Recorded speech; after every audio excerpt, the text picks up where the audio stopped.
Welcome back here to Viewpoints. I'm your host, Jordan Voyles. I'm sitting here with Dr. John Gerlach. And today we're going to be talking about Awaken to Perspective. And John, just in light of everything that we saw with the tragedy of Charlie Kirk and really just this whole month of just the evilness that we've seen, what kind of perspectives should Christian have in this time? Yeah, I think it's real important to have the perspective that we need from God. And I think we're going to hear all kind of voices on all kind of perspectives. People want to give their perspective and honestly have you have their perspective. But I think ultimately a Christian's got to go, what is truly the main thing? What is the perspective God would want me to have? And it's a struggle sometimes. Sometimes it's a journey to figure out what that perspective is. But overwhelmingly, I think when we think about the tragedy that happened with Charlie Kirk, I mean, how horrible. I had someone talk to me recently just say, that should have never, that doesn't need to happen to anybody, no matter what their perspective is. And, so I think that's the right perspective about that is that, this is just violence is never going to be the answer. Never right. And it's always going to be evil. And I think one of the big perspectives that we got to have is how do we deal with evil? How do we face this pretty messed up world? And, you just mentioned it earlier, and we were just talking about it a little bit earlier, just about the news and the 24-hour cycle of news where, news has to find things to share. And the principle has always been, obviously, the more dramatic it is, the more they want to lead with that story. And there wasn't anything more dramatic than, publicly someone gets assassinated, basically. So the perspective, I think, a key perspective to start, I think, is with evil. How do we deal with evil? How does God want us to deal with evil? How do we face evil?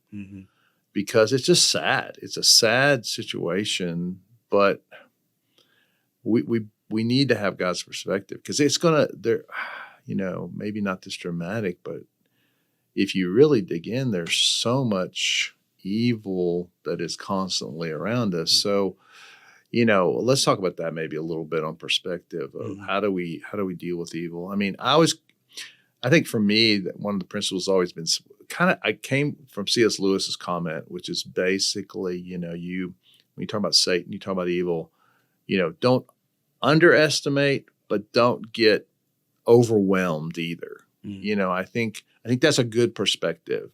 Don't underestimate evil because it's huge and powerful, and Satan is at work. And then the other side is, but don't get so frightened and afraid of the what ifs that you're paralyzed because that's leaving God out of the equation. Yeah. So to me, part of that's a good balance, but don't be naive about evil. Yeah. That's another way to say it. And don't get overwhelmed. Yeah.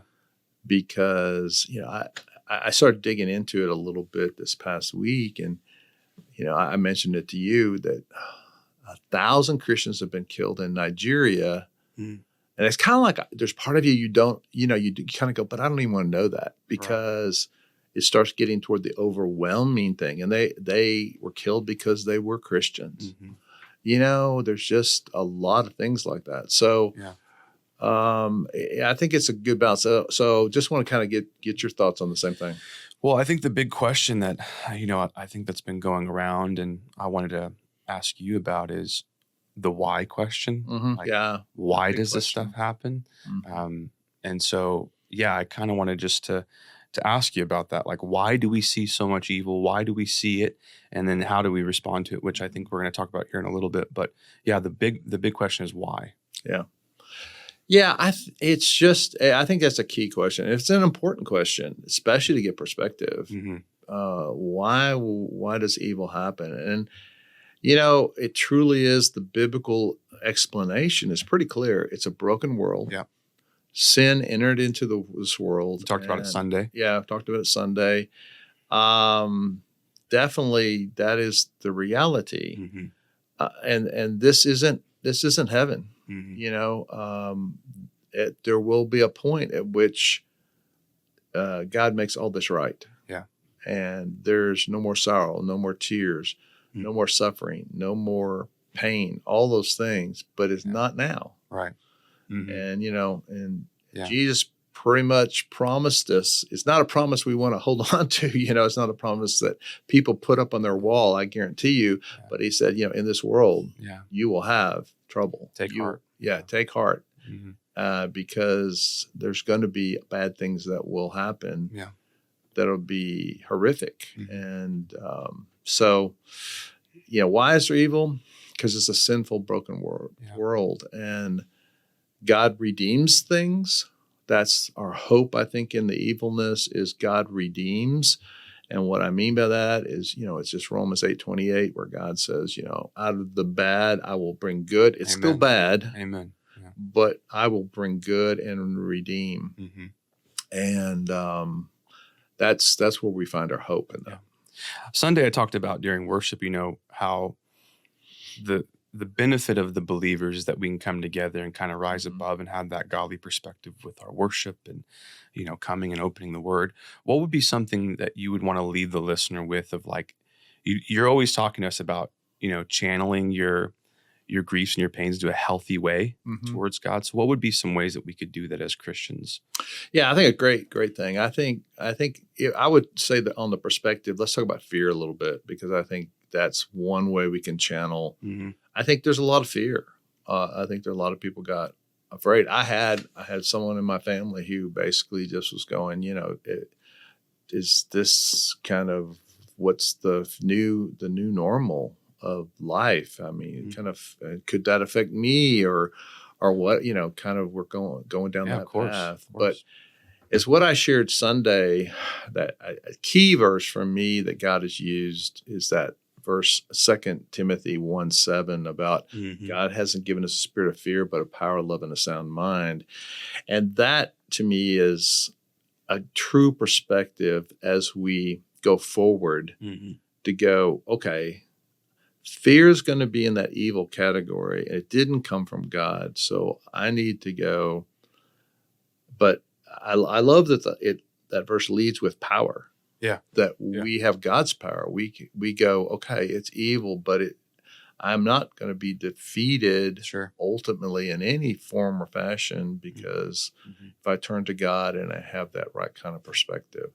So I think the answer is hope and dealing with fear in the way the Bible teaches us, to me, does draw us toward God, because we end up going toward God in our fear. Let our fear take us to God.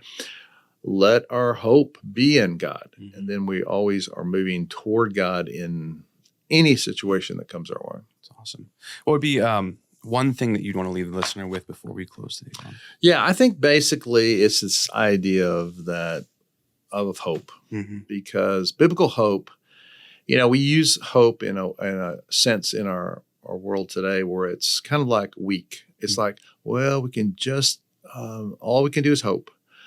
But hope in the Bible is powerful and strong because hope is built on Christ.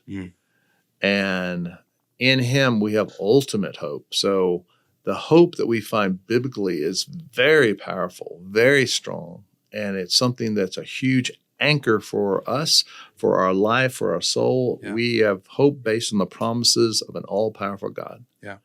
So to me, I would just leave the listener, don't allow Satan to break down your hope, because your hope is not in this world, but your hope is in the promises of this God who is all-powerful, all-knowing, and who never leaves us. Very good. Thank you, Pastor John. So listener, we love you. We hope this has helped you. God bless. We'll see you next time.